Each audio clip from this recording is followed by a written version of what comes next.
although we're just throw the punch, just come in.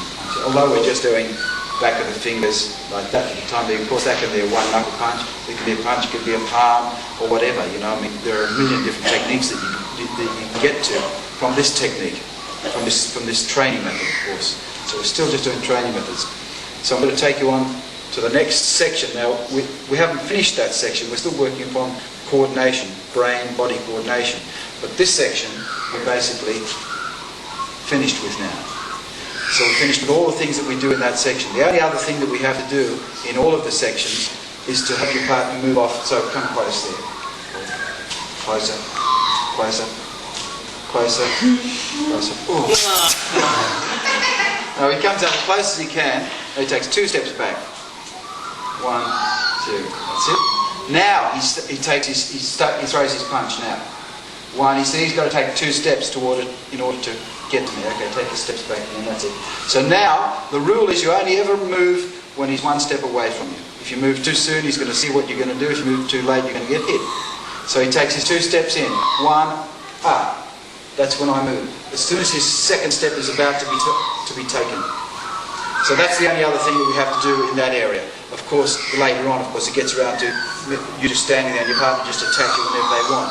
But if you do it very slowly, move only when he's up. There's his 2nd step. So you know that his 2nd step's going to put him there within range of you. So that's when you have to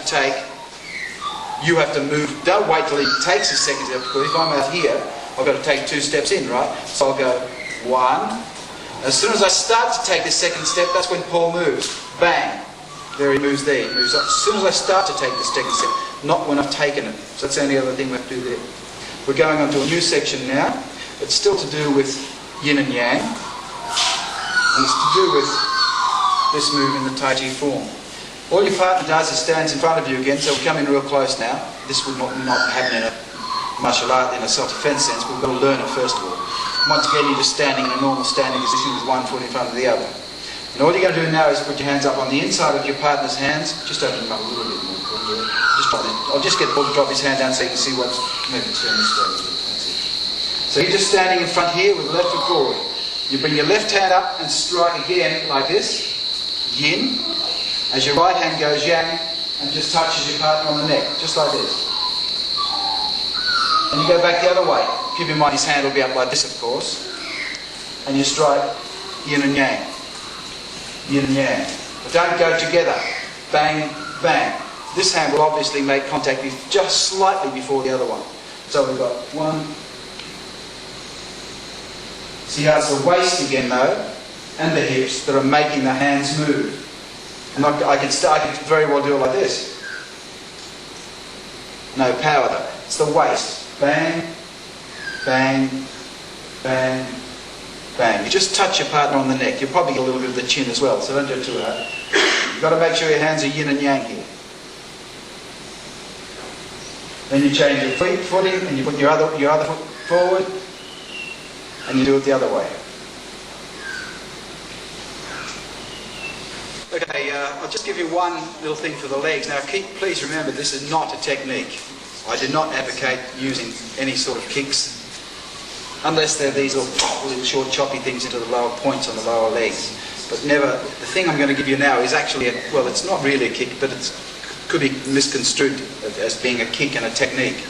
I had one person once actually tell me, because what we're going to do now could be misconstrued as being this person was a karate man, and he said his favourite technique against a knife attack, your partner's got a knife there and he's coming at you with a knife, or if he's holding a gun on you, his favourite technique is this.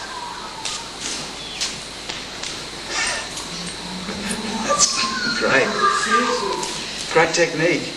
I mean, it feels good to do, and that's the beauty of doing this. It only works your ball joints, and that's what you want. It gives you the coordination. Of course, if you can do this without falling over, then your balance and timing is really getting somewhere. And that's the only reason we do that, is to get the balance and timing, so that when we are attacked, we're so well balanced, so the hands can do, these are the things that do your fighting for you, these are the things that hold you up.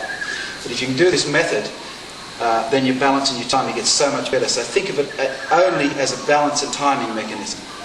We don't kick up there, by the way. We kick just down onto the top of just there on the femoral artery.